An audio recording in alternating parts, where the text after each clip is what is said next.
Good morning, children. Stay safely at home. So, I am starting the next chapter, moving charges and magnetic field. Now, we know that what is magnetic field, alright? What is magnetic field? That if you keep a magnet in any place, then in the surrounding region, there will be a change.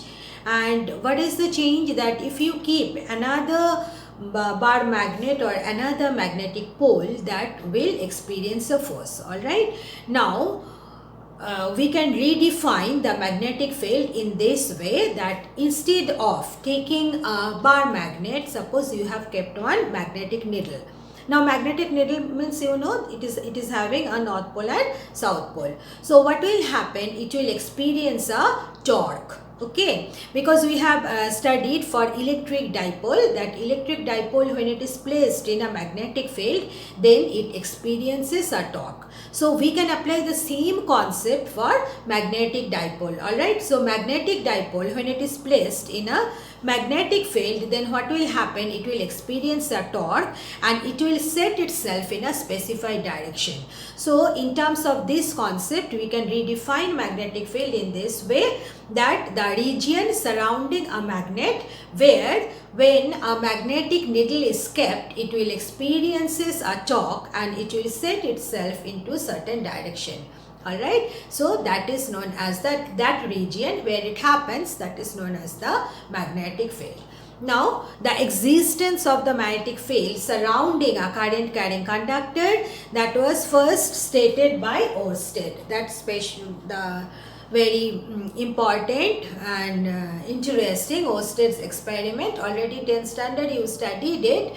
Now again I am just repeating it. What is the concept? That Ørsted said, when a current passing through a conductor, then if you place a magnetic needle, alright, if you place a magnetic needle below it, then you will see the the north pole of the needle will deflect in certain direction. Alright, then he said that it proves that whenever a current carrying conductor is there, then surrounding the current carrying conductor, a magnetic field is produced. Alright, so this is the concept of the Ørsted experiment, that whenever current is passing through a straight conductor, surrounding the conductor, a magnetic field is produced. Alright, now Ørsted stated that a magnetic field will be produced, and he also said what will be the direction of the magnetic field. Means how you can apply? You can apply the right hand palm rule. How to apply the right hand palm rule for Ørsted experiment? You set your right hand palm, right hand always remember, right hand palm parallel to the conductor in such a manner that 4 fingers will be along the direction of the current and the palm will face the needle. So here you see the needle I have kept below the conductor. Alright. So you see, when you are just placing the right hand palm this way, if I place my right hand this way, then only the palm is facing the needle. In that case, the thumb will give you the direction of deflection of north pole. So just look at it. If you just consider this, my thumb is in this direction. Alright. Means perpendicular to the both and in the inward direction. Alright. So the north pole, do not think that north pole will deflect like this. That's why I have given a curve one. Curve one means north pole will deflect. Just follow my hand, north pole will deflect like this. Is that clear? Means perpendicular to the board in the inward direction, the north pole will deflect. So this is the way you can find out what is the direction of the magnetic field produced by a straight current carrying conductor. Now the topic I am going to discuss, very important for concept also, for exam also. So please try to have a very clear concept, that is Biot-Savart law. So as I said, that whenever current is passing through a straight conductor, surrounding the conductor magnetic field is produced, but Ørsted could not give any idea what is the magnitude of the magnetic field produced. Alright, now that concept, that what will be the direction of the magnetic field as well as what will be the magnitude of the magnetic field produced surrounding a current carrying conductor, you can get from Biot-Savart law. So according to Biot-Savart law, suppose there is a current carrying conductor I, alright, and you have taken a point of observation at certain distance. So let us consider this is the position vector, all right, and we have considered a small length element of the conductor, all right. Means we have not taken the entire conductor, we have taken a small segment, all right, and let us consider the small segment be dl. And due to this small segment, if you consider magnetic field produced at the point B, dp, all right, db, and then according to Biot-Savart law, dB is proportional to the current passing through the conductor. dB is proportional to dl also, so we can write it together. dB is proportional to I into dl. Then dB is inversely proportional to square of this distance of point of observation from dl, that is r. And if you consider the angle between ideal and it is theta, then dB is proportional to sine of the angle between ideal and r. What is this theta? Angle between ideal and r. Ideal is known as the small current element, alright. So you see, if you combine all these three, then you can write dB is proportional to ideal sine theta divided by r square. So this is nothing but Biot-Savart law. So if it comes state Biot-Savart law, then always don't forget to draw the diagram, alright. Don't, again I am repeating, draw this diagram, and the way I have specified in the diagram, I, then dl, direction of I, then what is the direction of r, what is the position of the point of observation, and then you write down. You may not write this part, then you can write down according to Biot-Savart law, dB magnetic field at the point P due to ideal. Alright, what is dB? You must specify in your answer. dB is the magnetic field produced by the current element ideal. dB is not the magnetic field produced by the entire conductor. Alright, so that is Biot-Savart law. So you can write then dB is proportional to ideal sine theta by r square. Now you see, if you consider this, then you have to write proportional sign, you have to replace by an equal sign. So when you are replacing it by an equal sign, then you have to introduce a constant of proportionality. That constant of proportionality is mu naught by 4 pi. Alright, here where we have kept the conductor, we have kept the conductor in free space or air. So mu naught is the magnetic permeability. What is mu naught? Mu naught is magnetic permeability of free space or vacuum. In case of electricity, you know the constant we write 1 by 4 pi epsilon naught, alright, and epsilon naught was electric permittivity of free space, and in this case we do not write 1 by 4 pi mu naught, it is always mu naught by 4 pi, and then you can write it as ideal sine theta by r square. Now you see, I can write this like this. Suppose I am multiplying it ideal with the unit vector r. Why? Because if you consider the unit vector r, if you multiply unit vector r, magnitude of the unit vector of r, this is the magnitude of unit vector r, then what is the magnitude of unit vector r? 1. So what you can do, that the magnitude of the entire thing, it will remain the same. Alright, ideal into unit vector r, magnitude of the unit vector r multiplying. Now you see, I can write ideal in magnitude of unit vector r into sine theta by r square as mu 0 by 4 pi. It is nothing but ideal cross r, then the magnitude. This is the, I have written within the modulus sign, means it is the magnitude of, you see what will be the magnitude of ideal cross r. Ideal, magnitude of r 1, then into sine of the angle between them. What is the sine of the angle between them? Theta. So it is sine theta divided by r square. So you can write like this. Okay. So you see, if you write it in vector form, what you are getting, dB is equal to mu 0 by 4 pi I dl cross r unit vector r divided by r square. Alright, do not do the mistake. Here you have to take the cross product of ideal with r. Now remember here one most important concept.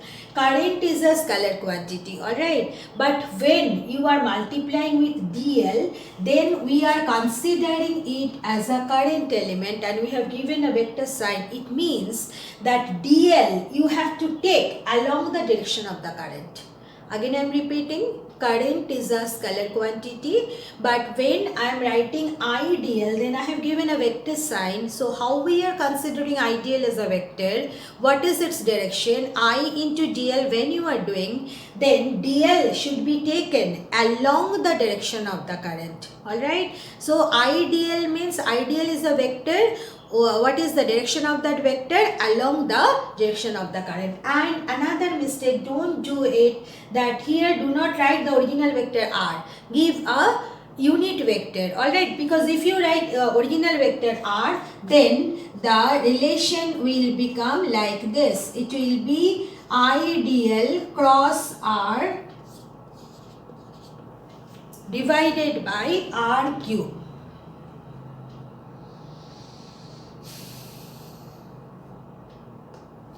Okay,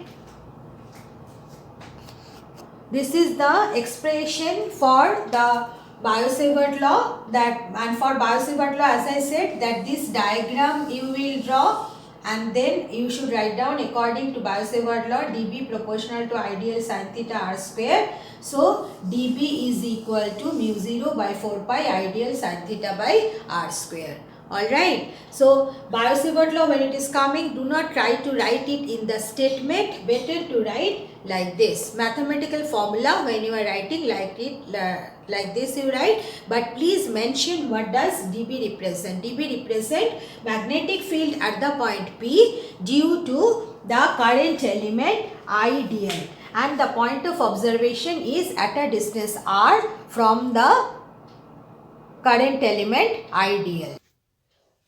So you see, according to Biot-Savart law, dB, if it is mu 0 4 pi ideal cross by r square, so what will be the magnetic field due to the entire conductor? Now you have to use the concept of calculus. So what will be B? It will be integration dB. So you see, when you are taking the integration, you can take mu 0 I by 4 pi outside the integration, and you can write it as dl cross r by r square. Here I am reminding you that if you write down original vector r, then it should be r cube, but I always prefer that no need to write down the original vector, because in that case this one you have to change it to r cube. Okay, because in the original statement it is r square, so that's why better to write it as unit vector r by r square. Then what will happen, that there is less chance of doing mistake in the next steps. Okay, now what is the value of mu 0? Magnetic permeability in free space. Value of mu 0 is 4 pi into 10 to the power minus 7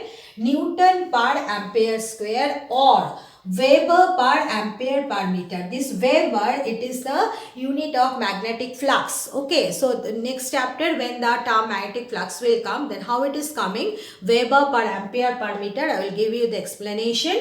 Now here you remember that mu 0 is 4 pi into 10 to the power minus 7 Newton per ampere square, but as in all the expression we have to use mu 0 by 4 pi, so that's why generally we prefer to use this relation, that mu 0 by 4 pi is equal to how much? 10 to the power minus 7 Newton per ampere square. You must remember the value, as you remember the value 1 by 4 pi epsilon naught, like that here also you remember what is the value and unit of mu 0 by 4 pi. Mu 0 by 4 pi is equal to 10 to the power minus 7 Newton per ampere square. Now Biot-Savart law, you can express it in terms of current density. Alright. Now in terms of current density, how you can write? J is equal to, current density, I hope you have not forgotten. Current density is current per unit area. So you see, you can write J is equal to I by A. So I have multiplied dl with the numerator and denominator. So it is becoming IDL by ADL. Now ADL means what? It is nothing but the volume, but it is a small volume. So that's why I have written it dV. So you can write IDL by dV. So if you cross multiply, what you are getting? IDL is equal to J into dV. Now you come back to the original Biot-Savart law expression. dB is mu 0 by 4 pi IDL cross R by R square. Now in place of IDL you can write J dV. But be careful where to give the arrow. Okay, remember that IDL is a vector quantity we are considering, but when you are considering J dV, J itself is a vector quantity. So here you should give the vector sign above J. So it is J dV cross a unit vector R by R square. So you can write the relation mu 0 by 4 pi J cross R dV by R square. Alright, so this is the Biot-Savart law in terms of current density. Okay, Biot-Savart law in terms of current is mu 0 by 4 pi IDL cross R unit vector R by R square. But when it is in terms of current density, then it becomes mu 0 by 4 pi J current density J cross unit vector R dV divided by R square. So you must learn and remember both the expression in terms of current also and in terms of current density also. Now what is the unit of mu naught in terms of base unit and dimension? Already I said what is the unit of mu naught? Newton per ampere square. Now Newton you can write kg meter per second square by ampere square. So you see you can write it as kg meter s to the power minus 2 a to the power minus 2. So if you know the base unit, then quickly you can write down what is the dimension. How you can write down the dimension? For kg it will be m. For meter it will be L, s to the power minus 2 means t to the power minus 2, and ampere we know the dimension also we write it as A, so it will be A to the power minus 2. So this one you must remember, what is the dimension of mu naught. Okay, dimension of mu naught is very simple, Newton per ampere square. If you remember, then easily in 1 minute you can find it out. It will be ml t to the power minus 2 a to the power minus. Now the topic I am discussing is very important for board exam. So you must practice this. Alright, practice this and also remember the ultimate result. Now you know mu 0 by 4 pi is 10 to the power minus 7 Newton per ampere square, and we have got from electrostatics that 1 by 4 pi epsilon naught is 9 into 10 to the power 9 Newton meter square per Coulomb square. Alright. Now if you multiply these two, what are you getting? That if you divide, okay, you divide this, suppose this is equation 1 and this is equation 2. Now you divide 1 and 2. You divide 1 by 2. Then what you will get? Mu 0 by 4 pi. Alright, when you are dividing, then 1 by 4 pi epsilon naught become into 4 pi epsilon naught. Okay. And here you see what you are getting on the right side. 10 to the power minus 7 Newton. Now ampere. Okay, what is ampere? Ampere is Coulomb per second, isn't it? So you can write it Coulomb per second whole square, because it is Coulomb square, that's why, divided by 9 into 10 to the power 9 Newton meter square per Coulomb square. Okay. Now you see what is happening. 4 pi cancel. So you are getting mu 0, mu naught, epsilon naught on the left hand side. And here you see, if I take this 10 to the power minus 7 down, then it is becoming 9 into 10 to the power 9 plus 7. How much? 16. 9 into 10 to the power 16. And then you see this Newton cancelled. Then you see meter square is there. Alright. And here what is happening when you are dividing it? It is becoming, here it will come. Just 1 minute. Now you see what is happening here. It is c to the power minus 2. So you can write it as c to the power minus 2, s to the power minus 2, and here it is c to the power minus 2. So c to the power minus 2 cancel. So you are getting this second square. If you take it down, it is becoming 9 into 16. It was minus minus plus, and when you are taking it down, it is becoming minus 2. Alright. Now you see, you can write it this one, 3 into 10 to the power 8 meter per second whole square. Can't you? Because you see it is meter square, s to the power minus 2. So it will become s to the power a meter s to the power minus 1 whole square. Now 3 into 10 to the power 8 meter per second. What does it represent? This is speed of light in air. So you can write it as c square. So you see what you are getting, mu naught epsilon naught is 1 by c square. So you can write c is equal to 1 by under root mu naught epsilon naught. So either you remember this relation or you remember this relation, okay? Because you will utilize it again in the wave optics chapter. Okay, but you will get direct question on it. What is the dimension of mu naught into epsilon naught? Then like full, don't try to substitute the dimension of mu naught, dimension of epsilon naught separately, and then so much time you will take to find out the dimension of mu naught and epsilon naught. But if you apply this relation, that mu naught epsilon naught is 1 by c square. So what will be the dimension of mu naught epsilon naught? It is m to the power 1, means you can write it as m to the power minus 2 s to the power plus 2. Okay, what is the dimension of mu naught into epsilon naught?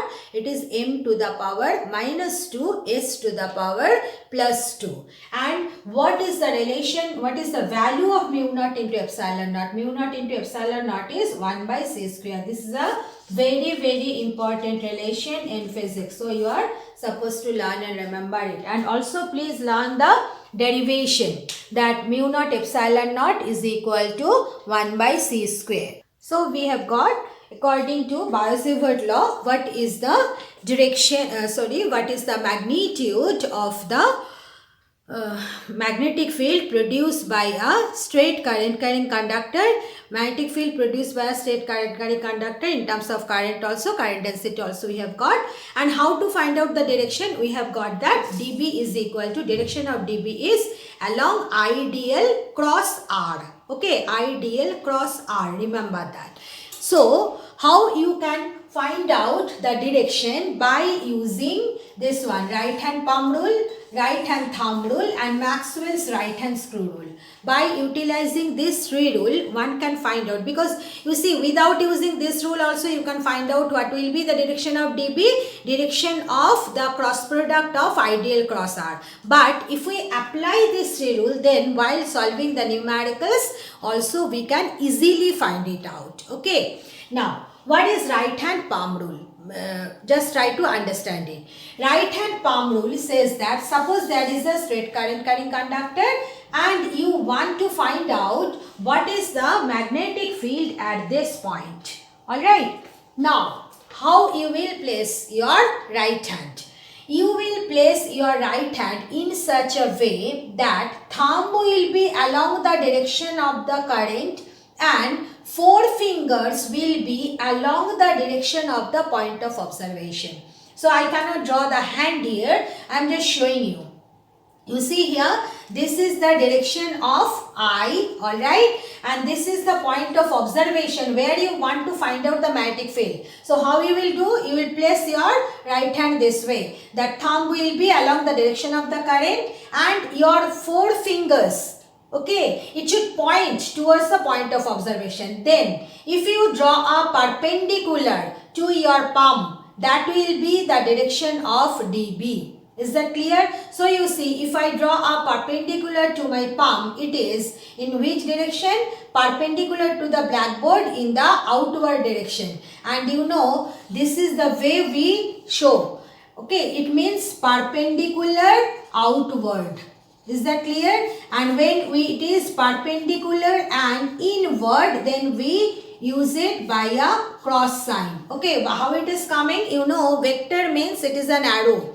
Now in an arrow you have seen the arrow look like this. There is a cross at the end, isn't it? So when the vector is in this direction, then you can see the cross. That's why when it is inward direction, perpendicular inward direction, then we use the symbol cross. And when it is perpendicular outward direction, then you see if the vector is in this direction, then you can see the tip of the vector, isn't it? So tip of the vector, it looks like a point. Okay, so we just represent it by this. Means what?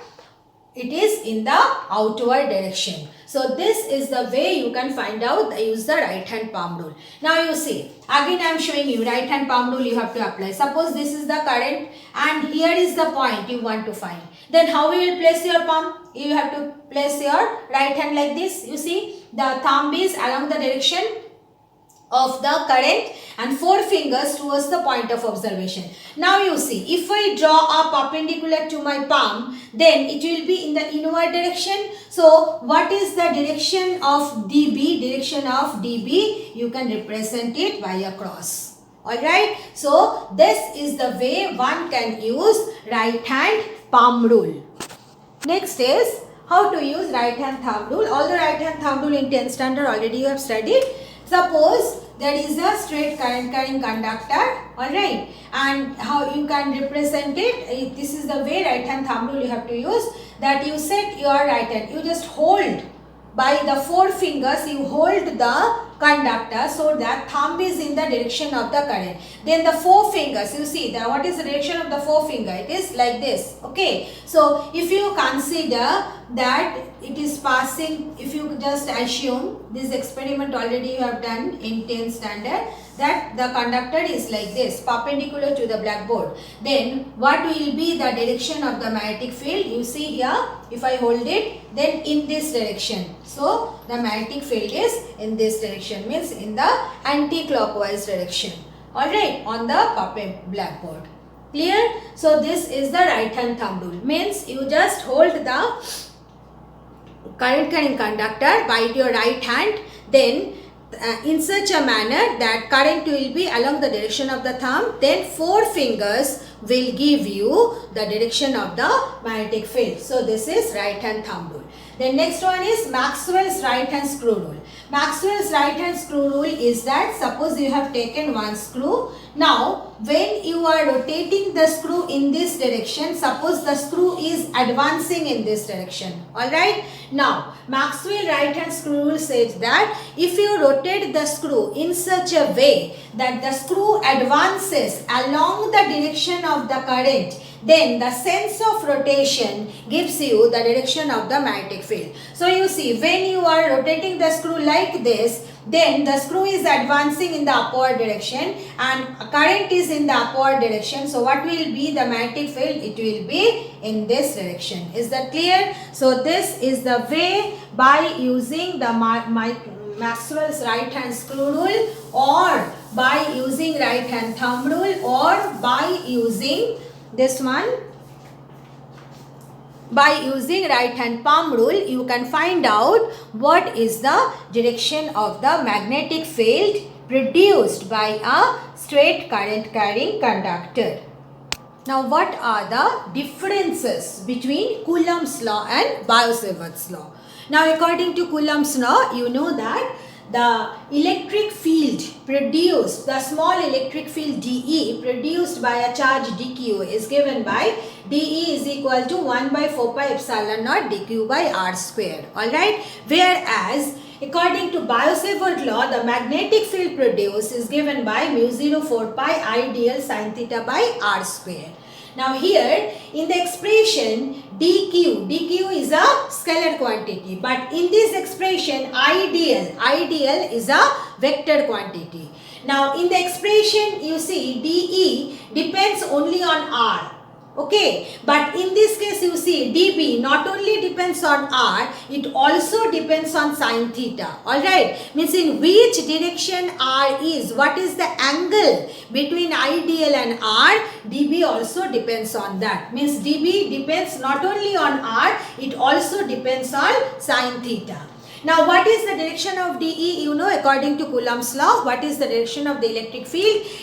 Along the line joining the point charge and the point of observation. Alright. But in this case, what is the direction of DB? You have seen that DB is always perpendicular to ideal as well as perpendicular to R. Why? Because DB is along ideal cross R. So what is the direction of ideal cross R according to the concept of cross product? What is the direction of A cross B? A cross B is always perpendicular to the plane containing A and B, isn't it? So DB is perpendicular. What is the direction of DB? Direction of DB is perpendicular to the plane containing ideal and R. So these are the differences between Coulomb's law and Biot-Savart law. Now, what are the similarities? There are similarities also between Coulomb's law and Biot-Savart's law. I am not writing it. I am just saying verbally, you must note it down.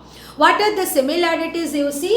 Here, DE is inversely proportional to square of R. In this case also, DB is inversely proportional to square of R. So, this is the similarity between the Coulomb's law and Biot-Savart law. In both the cases, electric field as well as magnetic field produced is inversely proportional to the square of the distance of point of observation from the point charge or from the this one current element ideal. So simple way you can say that in both the cases DE and DB, they are inversely proportional to R square. So that is the similarity of Biot-Savart law. So far in this lecture, whatever I have discussed, important for your board exam is the statement with the diagram Biot-Savart law. Then what is the value of mu 0 by 4 pi along with unit,